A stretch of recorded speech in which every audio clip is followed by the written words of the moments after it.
ಪ್ರತಿಧ್ವನಿ ಕನ್ನಡ, ಪ್ರತಿಯೊಬ್ಬ ಕನ್ನಡಿಗನ ಧ್ವನಿ. ಯಳವತ್ತಿ ಶ್ರೀ ಗುಂಡೇಶ್ವರ ಜಾತ್ರಾ ನಿಮಿತ್ತ ಮಜಲಿಸ ಖುದ್ದಾಮುಲ ಅಹಮದಿಯಾ ಸಂಘದ ವತಿಯಿಂದ ಭಕ್ತರಿಗೆ ಶರಬತ್ ವಿತರಣೆ. ಹೌದು, ಐತಿಹಾಸಿಕ ಹಿನ್ನೆಲೆ ಹೊಂದಿದ ಗದಗ ಜಿಲ್ಲೆ ಲಕ್ಷ್ಮೇಶ್ವರ ತಾಲೂಕಿನ ಯಳವತ್ತಿ ಗ್ರಾಮದ ಶ್ರೀ ಗುಂಡೇಶ್ವರ ಜಾತ್ರಾ ನಿಮಿತ್ತ ದೂರದ ಊರುಗಳಿಂದ ಆಗಮಿಸುವ ಭಕ್ತಾದಿಗಳಿಗೆ ಯಳವತ್ತಿ ಗ್ರಾಮದ ಮಜಲಿಸ ಖುದ್ದಾಮುಲ ಅಹಮದಿಯಾ ಸಂಘ ಸಮಸ್ತ ಸದಸ್ಯರ ವತಿಯಿಂದ ಭಕ್ತರಿಗೆ ಶರಬತ್ ವಿತರಣೆ ಮಾಡಲಾಯಿತು. ಈ ವೇಳೆ ಶಿರಹಟ್ಟಿ ಮತಕ್ಷೇತ್ರದ ಮಾಜಿ ಶಾಸಕರಾದ GS Gaddadevaramath, Panchaksharayya Hiremath, Shri Gundeshwara trust committee ಅಧ್ಯಕ್ಷರಾದ ಜೋಗಪ್ಪ ಶಿರಬಡಗಿ, ಅಂಜುಮನ್ ಕಮಿಟಿ ಅಧ್ಯಕ್ಷ ಮಾಬು ಸಾಬ್ ಚಿಂಚರಿ, ತಾಲೂಕು ಪಂಚಾಯಿತಿ ಮಾಜಿ ಅಧ್ಯಕ್ಷರಾದ BY ಮಲ್ರೆಡ್ಡಿ, ಕೊಟ್ರಪ್ಪ ಕದರಿ, ಪಕ್ಕಿರೇಶ್ ಜವಳಿ, ಸಿದ್ದು ಪಾಟೀಲ, ಜನಾಬ್ ಸಲ್ಲಂ ಅಹಮದ್, ಮೈನು ಸಾಬ್ ಗಮ್ಮಣ್ಣವರ್, ಸದ್ದಾಂ ಮಸೂತಿ ಮತ್ತು ಇನ್ನೂ ಅನೇಕ ಮುಸ್ಲಿಂ ಬಾಂಧವರು ಉಪಸ್ಥಿತರಿದ್ದರು.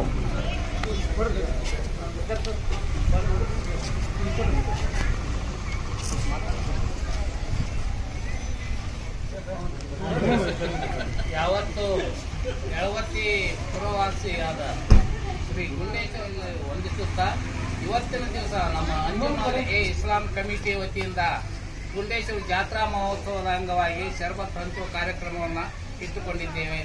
ಅದಕ್ಕೆ ಇಲ್ಲಿ ಬಂದಂಥ ಅತಿಥಿಗಳಿಗೆ ಸತ್ಕಾರ ಮಾಡಲಾಗಿದೆ.